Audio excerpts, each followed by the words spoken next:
Бид Азийн хөгжлийн банкны анхлах эдийн засагч Амартай уулзаад байна. Тэгэхээр өнөөдөр бол Азийн хөгжлийн банкнаас хэвлэлийн бахуурал хийгээд 2015 оны Монгол Улсын эдийн засгийн эцсийн байдлаарх дүн мэдээг танилцуулахаар төлөвлөж байгаа юм байна. Тэгэхээр та эхлээд энэ тайланд дурдгдсан манай макро эдийн засгийн гол үзүүлэлтүүдийг танилцуулах уу ямар гарав? За их товчхондоо тоймдод хэлэх юм бол эдийн засаг бол одоо удаашрчин за энд бол одоо голлох нөлөө үзүүлж байгаа хүчин зүйлүүд нь бол одоо эдийн засгийн хүчтэй төлөх бодлогод явагдаж байсан. Тэр бол хүмүүдж эхэлж байна тийм ээ.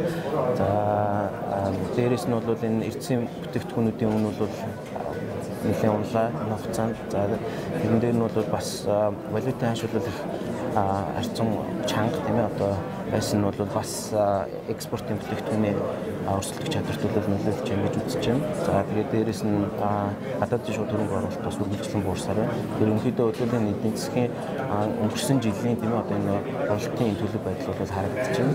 За нийлүүлэлт талаас нь харах юм бол өдөө аж ахуйн салбар хэдийгээр ганц ачигтай байсан ч гэсэн бол их өндөр өсөлттэй гарлаа.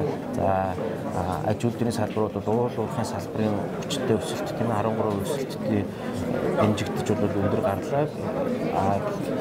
Тэгэхээр бусад салбарыг аваад үзэхээр бол одоо уурхаагаас бусад аж үйлдвэрийг аваад үзэхээр бол тийм өндөр өсөлттэй биш байгаа. За барилгын салбар бол бууралттай. За үйлчлэгээний салбар бол их удаашрч ирж байгаа. Нэг орчим өсөлттэй. Эрэлт талаас нь аваад үзэхээр бол энэ эдийн засгт бол эдийн засгийг бол ерөнхийдөө цэвэр экспорт хэрэглээ бол дэмжиж ирлээ. Хөрөнгө оруулалт бол маш хэмжээгээр буурсан гэж байна. Тэгэхээр эх 2 жилийн төлөвийг та бүхэн яаж гарч байна? Азийн хөгжлийн банкнаас мөн одоогийн байгаа нөхцөл байдал дээр тулгуурлаад дараагийн ахлымуудыг одоо тусгасан зөвлөмж боловсруулдаг байгаа. Энэ зөвлөмжөд та бүхэн ямар саналаар тусгасан бэ? За эдийн засгийн төлөвийг бол эх 2 жилдээ бол өсөлтгүй жилүүд байна гэж харж байна. Тэгээд бид нар 0.16 онд бол 0.1% өсөлттэй, 17 онд бол 0.5% өсөлттэй гэсэн тооцоол хийсэн байж байгаа. За энэ тооцоолд ороогүй зүйл нь бол энэ оюутлогын зэсийн баяжмлалт агуулмж, алтны агуулмж маш хэмжээгээр буурж байгаа. Тэгэхээр энэний нөлөөллийг бол манай статистикийн аргачлалаар бол жилийн дараа гаргаж ирэх юм байна. Тэгэхээр бол жилийн дараа бол тэр буурсан агуулмжийн нөлөөлөл бол 1-2 1 хувиар бол эдийн засгийн өсөлтийн тэр бууруулах ийм төлөвтэй. Тэгэхээр эдийн засгийн өсөлт бол маш ихээр саархаар дүр зураг харагдаж байна. Тэгэхээр энэтэй даангаад одоо жишээлбэл ханшийн хэл бэлцэл ямар байх бол бид нар одоо 2050 оны дээр хэр удаан төсчүүлж чадах юм бол. Тэгэхээр бол эдийн засаг удаашрч байгаад бол бас одоо хамгийн гол нөлөөлж байгаа нь бол би сая дурлаа тий хөдөө аж ахуй уул уурхай бол одоо аж үйлдвэр бол энэ эдийн засгийн өсөлтийг 15 дэмжиж ирсэн бол 16 онд бол энэ уул уурхайгаас үзүүлэх дэмжлэг байхгүй болчихж байгаа. Тэгэхээр бол энэний шалтгаалаад бол энэ эдийн засаг бол удаашрч байна. За тэгэхээр бол юу гэж харж байгаа гэхээр бол энэ түүхий бүтээгдэхүүнүүдийн үнэ бол бас сэрэхэд бол хүндрэлтэй дараагийн жилүүдэд яагаад гэвэл одоо манай ялангуяа манай энэ түүхийг хэрэгжилж байгаа бүгд найдагтдаар дуусах бол эрэлт бол их буурч байна.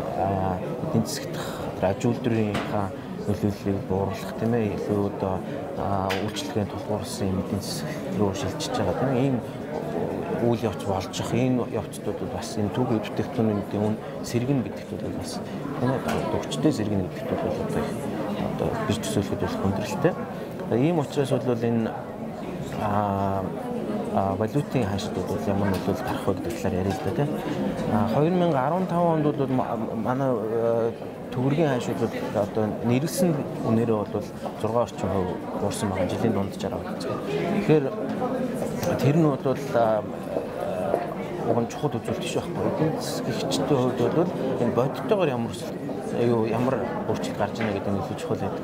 Тэгэхээр бол төгрөгийн ханшууд бол 15 онд 7.8%-аар чангарсан байж байгаа.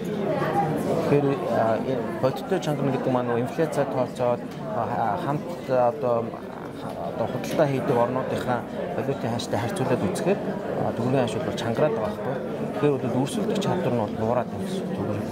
Манай бүтээгдэхүүнүүд тийм ээ гадаад гарч зарагдахад илүү үнэтэй болоод байна гэсэн үг байхгүй. Тэгэхээр бол төгрөгийн ханш төлбөрийн тэнцэл бол дарамттай хэвээр байгаад байдаг. Валютын нөөц буураад байдаг. Гэтэл эсэргээр төгрөгийн анш ингээд бодтор чангараад байна гэдэг бол ийм гаж урсгал болж байгаа. Тэгэхээр энэ дээр бол одоо томоохон хэмжээний зохицуултууд хийгдсэн. Одоо валютын интервенцүүд 1.2 тэрбум доллартай тэнцвүүц хэмжээний валютын интервенцүүд бол энэ 2015 оны хооронд хийгдсэн гэж байна. Тэгжиж бол энэ төгрөгийн аншийг бол нэрлснээр 1950-аас 2000 орчим хооронд бариадсан багчилаа.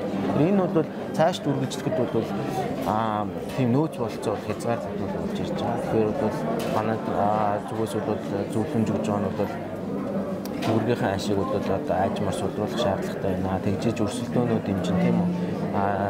Тэгжиж бол энэ нь бол одоо импортыг хязгаарлах бодлого явагдана тийм ээ. Бидний тэнцэлд бол энэ нь үзүүлнэ. Валютынхаа нөөцийг хадгалж үлдэн тийм ээ. Их мэд ийм давуу талт байгаа. Тэгэхээр энэ хэдийгээр ийм давуу талтай ч гэсэн маш сөрөг талууд бол мэдээж байгаа. Тэнд бол энэ гадаад үрийн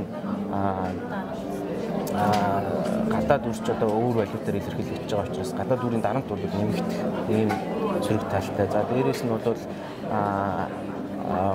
санхүүгийн салбарт бол бас энэ сөргөөр нөлөөлөх боломжтой. Яг бол одоо валютаар зээл авсан хэмээн аж ахуйн жиргэд бол зэрэгэн төлөлтөн дээр хүндрэлт гардаг ч юм уу. Гэх мэт ийм сөрөг талууд бол байгаа. Тэгэхээр тэрэн дээр бол энэ хоёрын тийм ээ тэнцвэрийг олсон одоо ийм бодлогын шийдлүүд гаргаж тийм ээ одоо валютын ашиг бол бас төгрөгийн ашиг бол судлуулах шаардлагатай гэж үзэж байна. За танд баярлалаа. Бид Азийн хөгжлийн банкны ахлагчид эзэсгч Амартай ярилцлаа.